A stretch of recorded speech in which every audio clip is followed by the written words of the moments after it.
Olá, alunos! Meu nome é Ana Beatriz Coriguazzi Pisotti e hoje estaremos acompanhando o primeiro experimento da matéria de Química Analítica Quantitativa do professor Dr. Jorge Luiz Raposo Júnior. Neste experimento, estaremos fazendo a determinação gravimétrica do cálcio na forma de oxalato de cálcio. A ideia aqui é obter o precipitado do oxalato de cálcio através de uma filtração. Para esse experimento, precisaremos então dos seguintes reagentes. Para a solução de ácido clorídrico 0,1 mol por litro, foram adicionados 0,83 ml do ácido clorídrico concentrado para um balão de 100 ml. Lembrando que, para fazer essa solução ácida, foi adicionado esses 0,83 ml do ácido em um pouquinho de água destilada que já havia no balão e depois, posteriormente, aferido para os 100 ml. Aí vemos, então, a homogeneização dessa solução. Para a solução de oxalato de amônio, foram pesados exatos 40,0569 gramas desse sal e no vídeo seguinte nós podemos ver a transferência do oxalato para um balão de 1 litro, que seria o volume final da solução de oxalato de amônio. Fazendo uso de água destilada, o oxalato de amônio foi então diluído aos poucos, dentro do próprio becker, onde ele foi pesado, para então a gente poder realizar a transferência do sal para o balão volumétrico. Tendo terminado a transferência do sal para o balão de 1 litro, o próximo passo seria adicionar mais 25 ml da solução de ácido clorídrico a 12 mol por litro, que nada mais é do que a própria solução comercial que a gente compra como ácido clorídrico concentrado. Mas como se tratava de 25 ml do ácido clorídrico, eu preferi fazer uma diluição prévia desse ácido, conforme vocês podem ver aí no vídeo, adicionando o ácido em um pouquinho de água destilada, que já tinha no becker, sob agitação.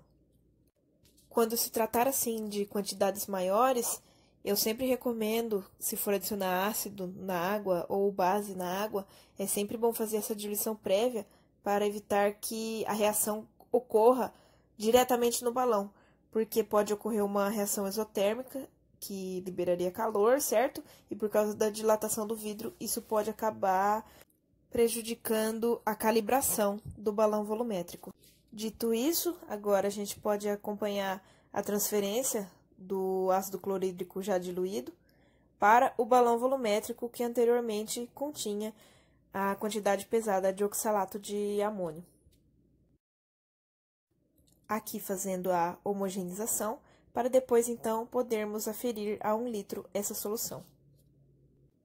Para a solução de carbonato de cálcio, eu não vou falar a pesagem exata, porque a graça do experimento é justamente a gente descobrir o quanto de cálcio teria nessa amostra supostamente desconhecida.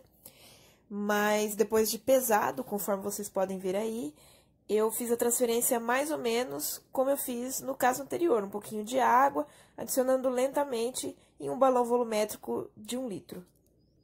Em seguida, sendo necessário fazer a adição de 38 ml do ácido clorídrico concentrado, eu fiz novamente uma diluição prévia em um becker com água destilada. Agora, olha só, conforme eu fui adicionando a solução com o ácido clorídrico diluído, uma reação bem interessante começou a acontecer. Olha, dá para ver no balão uma espécie de efervescência. Isso não é a solução fervendo, tá? É como se fosse uma efervescência mesmo, que é nada mais do que o CO2, que está formando pela reação entre o ácido clorídrico e o carbonato de cálcio. Dessa forma, eu fui transferindo lentamente a solução de ácido clorídrico para dentro do balão e no momento que eu terminei de fazer essa transferência, a solução dentro do balão ela acabou perdendo essa coloração branca, se tornando assim transparente, conforme vocês podem ver aí no vídeo. O outro reagente necessário era a ureia, que eu já deixei previamente pesada com aproximadamente 15 gramas.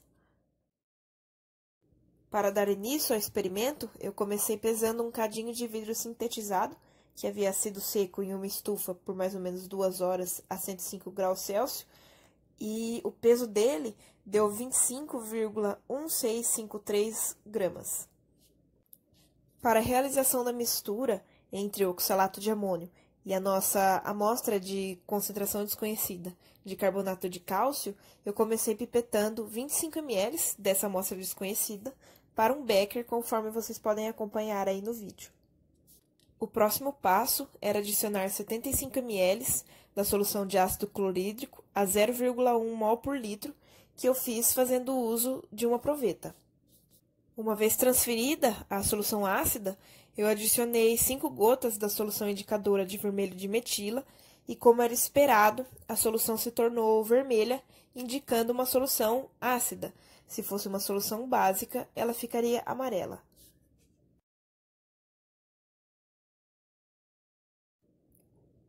Seguimos, então, para a adição de 25 ml da solução de oxalato de amônio, fazendo a agitação com um bastão de vidro. Por último, adicionou-se as aproximadamente 15 gramas de ureia sólida.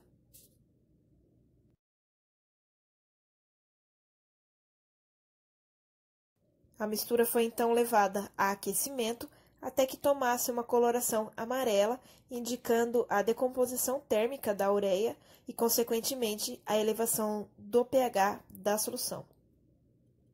Finalmente, depois de deixar a solução esfriar, inclusive eu deixei um pouquinho na geladeira, dá para ver que o vidro do becker está até um pouquinho embaçado, a gente vai realizar a filtração do precipitado que acabou se formando após esse aquecimento e o resfriamento da solução.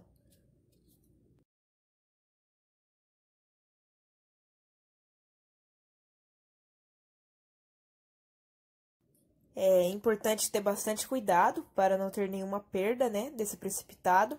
Então, eu fiz várias lavagens com uma pipeta Pasteur, usando água destilada gelada para fazer essa lavagem das paredes do becker, vertendo o conteúdo no filtro. Uma vez terminada a filtração, o cadinho de vidro foi colocado, então, para secar na estufa novamente a 105 graus Celsius. Após umas 2 horas, ele foi colocado para resfriar em um dessecador de vidro. Por último, realizamos a pesagem desse cadinho de vidro com o precipitado seco.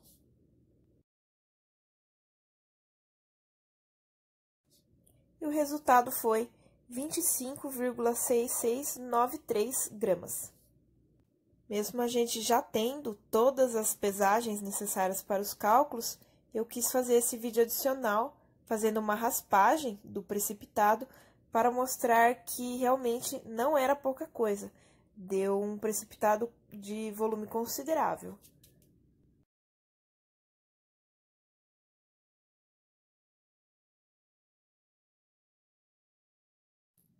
Para os cálculos, a gente começa anotando o peso inicial e o final do cadinho. Inclusive, vocês me desculpem aí que no vídeo eu coloquei becker, mas é o cadinho de vidro sintetizado que a gente viu as pesagens. E no peso inicial era 25,1653 gramas e o peso final 25,6693 gramas. Para sabermos o peso do precipitado obtido, que era o oxalato de cálcio, basta fazer o valor do final, do peso do cadinho, menos o inicial, que a gente chama de tara. Sendo assim, fazendo um valor menos o outro, a gente encontra o resultado de 0,5040 gramas do oxalato de cálcio, que era o precipitado obtido pelo nosso experimento. Certo, mas se meia grama é de oxalato de cálcio, o quanto seria apenas de cálcio? Para descobrir isso, precisamos primeiro estabelecer uma relação do quanto de cálcio existe no oxalato de cálcio.